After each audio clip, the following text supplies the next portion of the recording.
A few years ago, I put together a little 2.5 minute video, posted it on YouTube that outlined what I believe to be some of the important cues for developing good running mechanics. The thing went crazy. There's now well over 100,000 people that have downloaded this video, and I've been asked many, many times if I was going to embellish on the details. And today I thought, why not do something interesting? We did a virtual gait analysis with a client. This is a real deal. It's not made up. Somebody came in, had some issues, wanted to get some help from me, and we did this little video. And I hope that this is going to answer some of the questions that people had. And if you have further questions, get into the little comment section here and drop me a line, or go ahead and visit me at my website. If you're looking for a virtual gait analysis yourself, you can also find that information on how to hook up with me there. Thank you so much for watching. So here's what's going on. Here's your foot. You're going into the ground heel first. Okay? So essentially, your calcaneus, the bony protrusion of your foot, is your first contact with the earth. And then as your body, and then essentially assuming too, which is the case, you're overstriding. So your foot's out here somewhere in front of your body, right? So boom, you're unstable because we'll call it a pillar, your leg, is well ahead of your center of mass. And then you're colliding with the earth heel first, okay? And so the argument that I would have relative to being on your forefoot is this. When you land correctly on your forefoot, what's going to happen is these toes are going to flex. And incidentally, if I was to be more accurate, your ankle, you'd probably be coming to the earth at this angle. So the point is, you're not going in like this, and you're not coming in like this. So this dorsiflexion at the toes that you're creating causes the midfoot to stabilize. So mobility here, stability here, which leads to mobility here. But beyond that, when those toes flex, the plantar fascia, the material at the bottom of your foot, is tensioned. It actually gets tight. And that tension is what causes the stability in the forefoot. And then what happens is, as your foot settles to earth, and assuming that your body is where it should be, pretty much over your foot, you've got good purchase off the earth, you're isometric for a moment, and then you could rocket off the ground. You're punching off the ground. Because all this elastic energy right up into your pelvic floor is working to stabilize you and allow you to punch off the ground, right? When you land heel first, you bypass that opportunity to stabilize your foot. So in your case, what ends up happening is when you hit the heel first, your foot begins to collapse. So your arch dumps. And so what you don't see here, I have another foot, by the way, that shows the bones and whatever. But these little, I like to call them chiclets, these bones before the metatarsals that make up like the bridge of your foot. There's one right here, right about here. It's called the navicular. The navicular dumps. And think of it like a piano key pushing down as you collapse over and over and over again. Guess what happens? There is the posterior tibial tendon and the nerve associated with it that travels all the way up behind the malleolus, your ankle bone, all the way up into your calf. And that little bone is boom, boom, boom, slapping down on that nerve over and over and over again. And so a host of things could happen. You could end up with plantar fasciitis because your fascia is lax and it's just being slammed on. And it could lead to pain that you're feeling in the back of your calf muscle, which isn't your calf at all. It's the referred pain from the nerve that's being slammed on down here. And just a whole host of things happen because you found the ground in an unstable position.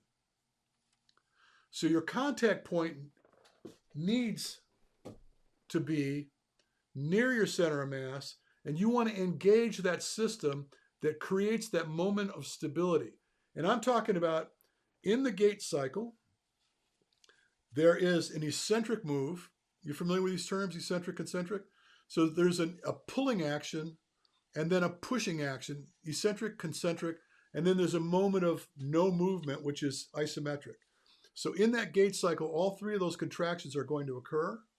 And the moment when your body weight is over top of your, right over top of the ground, boom, everything becomes congruent, locks down.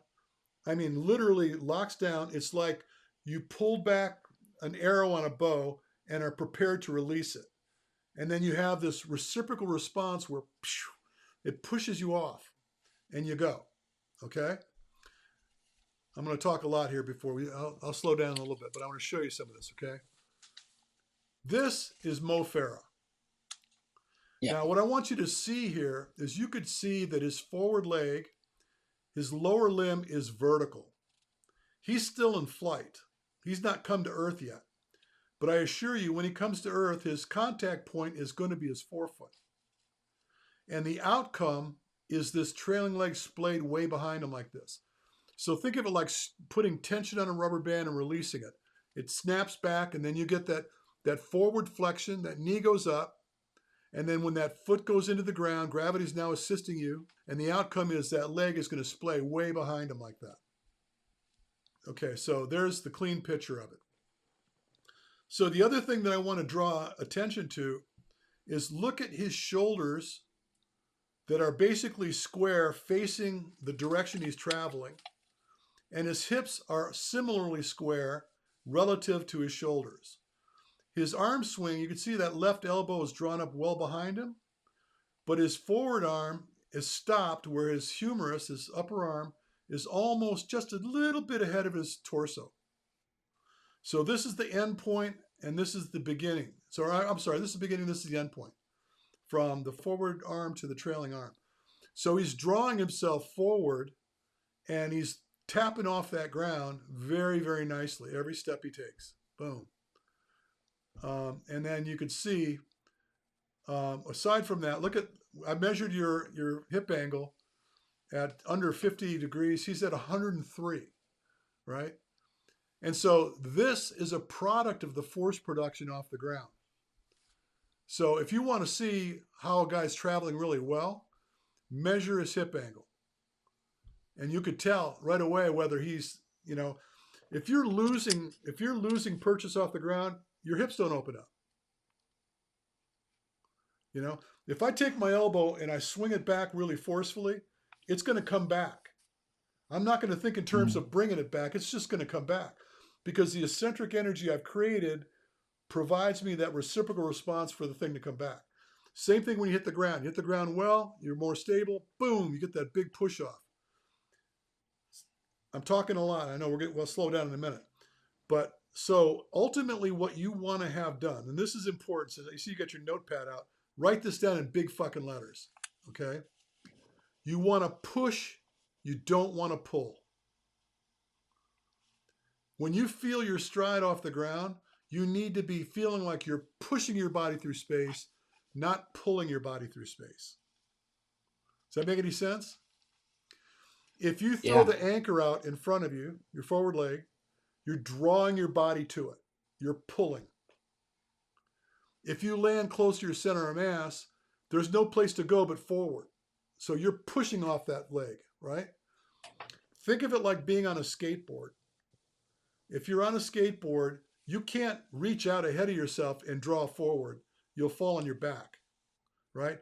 So instinctively, your contact point with that driving foot's going to be on the ground in concert with where your foot is aligned on the board.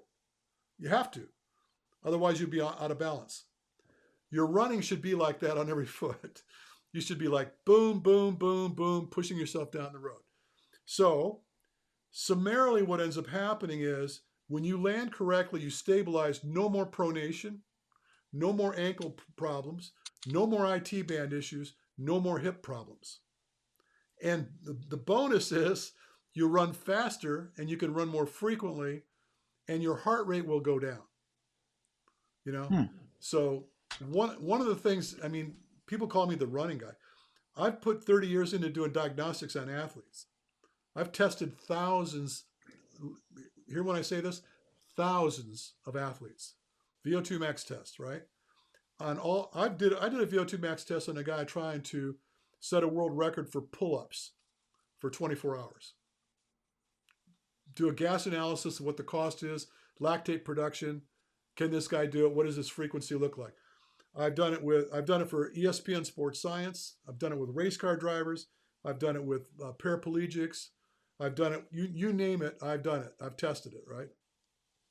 And at the end of the day, I could absolutely convictedly tell you that ultimately your costs will go down. You will run at less expense, and you'll run faster relative to every step you take. It's worth the stretch.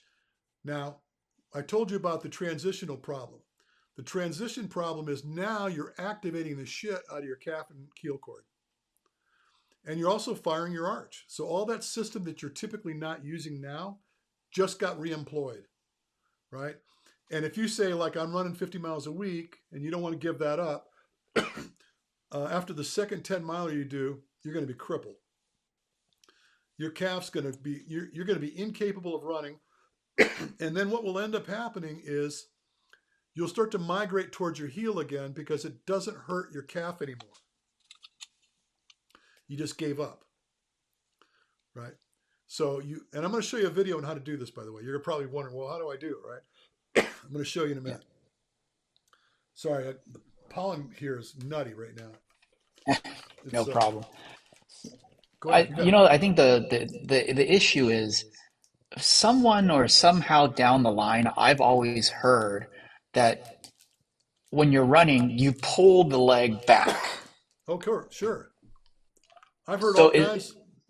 Listen, you're familiar with pose running? yeah. Okay. I interviewed Romanoff, who is the pose guy, right? Yeah. And I've read everything he wrote. I mean, believe me, I tracked this guy, like CSI. I was all over this guy. Everything he writes makes perfect sense. From a standpoint of physics, it pretty much makes sense. The whole pose thing. Now, I don't know anybody that can do it correctly.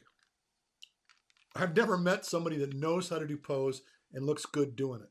He's the only guy that can do it. Now, and part of the problem is the way he teaches people to do it. And I told him this too. Because there's not much difference from what I teach than what he teaches. Except for the concept of what you're trying to create. He's working too hard to get this message across. His latest book, I have it here. They used to send me these books to review them, right? They show him standing on a Dynamax ball. You know what that is? It's a big medicine ball. Standing on a Dynamax ball with an ankle weight on his other ankle, and he's pulling his knee up, so like his heel's coming up towards his butt. And I asked him, I said, please explain to me, why would you purposely want to engage your hamstring? Preferentially engage your hamstring. He said, I'm not doing that. I said, let me think this through, okay? If you pull your knee up and you're pulling your heel up, you're not engaging your hamstring? He goes, no. I said, well, I showed him the picture. I said, this is you, right? And so I don't care what happens to your leg behind you. You just saw Mo Farah, silver medalist in the Olympics. You see how far his leg was splayed behind him? And so I've had people try to teach themselves how to kick themselves in the butt while they run. It's wasted energy. If you have to engage that hamstring in the course of your run, you're just activating muscle that doesn't need to be working. It's not necessary. So believe me, it might not be what you were talking about, but I can tell you I've heard all sorts of horror stories about what you're supposed to do with your legs. I tell No, actually, people, that's it. I think that's where I heard it is the pose. You pull the leg up and behind you. That's why when it's I'm running, I try to kind of no, it's a pull my waste. leg It's a back. waste of energy. It's a waste of energy. All right, I'm going to show you a video. By the way, this video is on my YouTube channel, and I put this. It shows there. I put this video up about 5 years ago, and this is an athlete I was coaching. This is actually a world champion in Spartan racing, and he's a great runner. I mean, a beautiful runner. When I was in California, I spent every Tuesday morning with this kid. Now he's 25. I started when he was 19. And I mean to tell you, people will remark when they see him running, oh my God, this guy runs so well, right? But anyway, I did this video with him, kind of like a tutorial. And I really wasn't looking to do anything with it. I get comments on this video every day. I think this is how I found you. I think this through this video where he has the metronome, we have the metronome playing. I think this is the video. That's the first video I saw. Okay, we're going to revisit this video together. And now I'm going to answer your question and explain to you what we're trying to do. Because I don't think the video was done very well. There's today, I think I looked at it yesterday, 852,000 people have looked at that video. It's nutty how many people have seen this thing. Yeah. But I use it to show people because I just think it's the easiest way to explain what you need to do. See if I can pull this up here.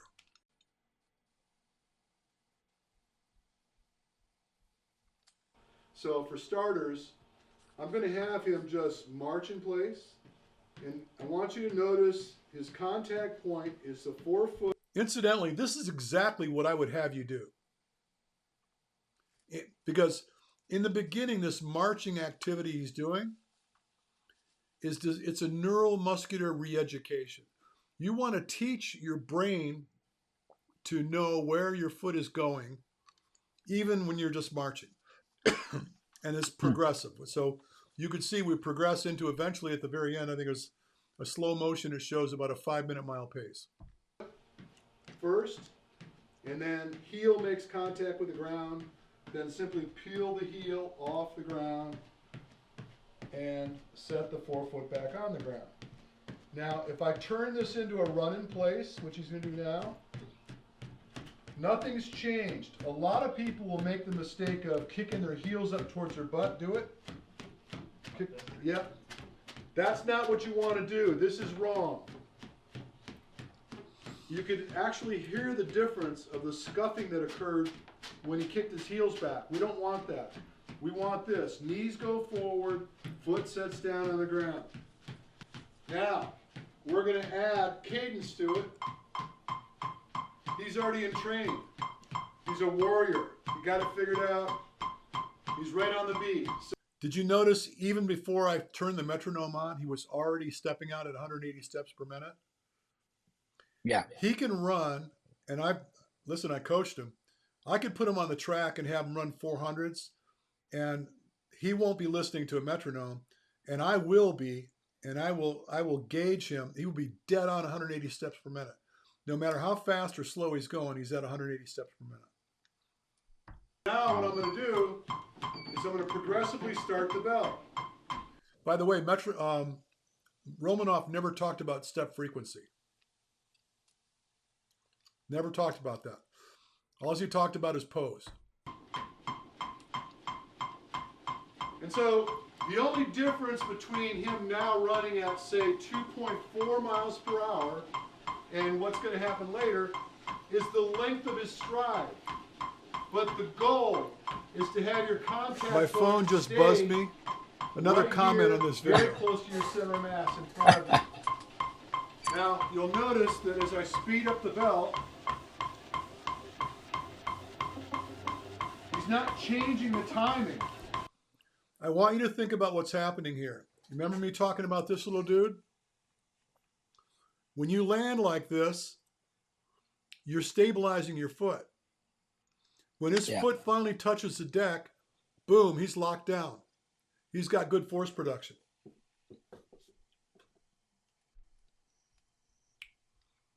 Okay. The difference now is his stride is starting to expand behind him. He's getting rid of the ground behind him. Okay, now we're moving along. I'm going to take him out to locator. This is about 8.5 miles per hour. He's not reaching ahead of his body. His contact is here still. His stride is opening up behind him.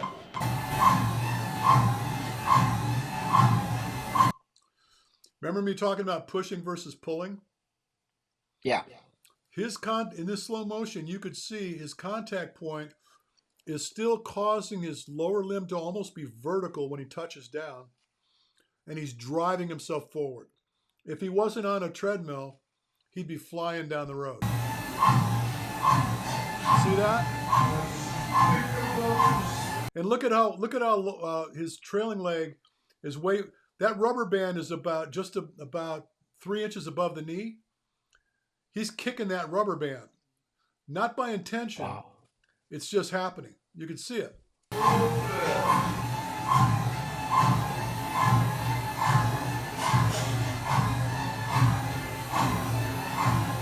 see that? Yeah. Shins behind the bar. So that's limiting his reach. Makes it look easy, right? Yeah. Yeah. Because it looks, in my mind, when I was watching that video, I thought he was actively pulling his leg back to increase the length of the Well, the can I tell you strut from the something? back. It's a product of force production, right? It's if you're intentionally trying to do something with your leg behind you, you're screwing it up. You know, it's like Vegas. Whatever happens back there, nobody needs to talk about it. Just leave it alone, right? Yeah. Your entire focus should be making sure that your contact point is correct.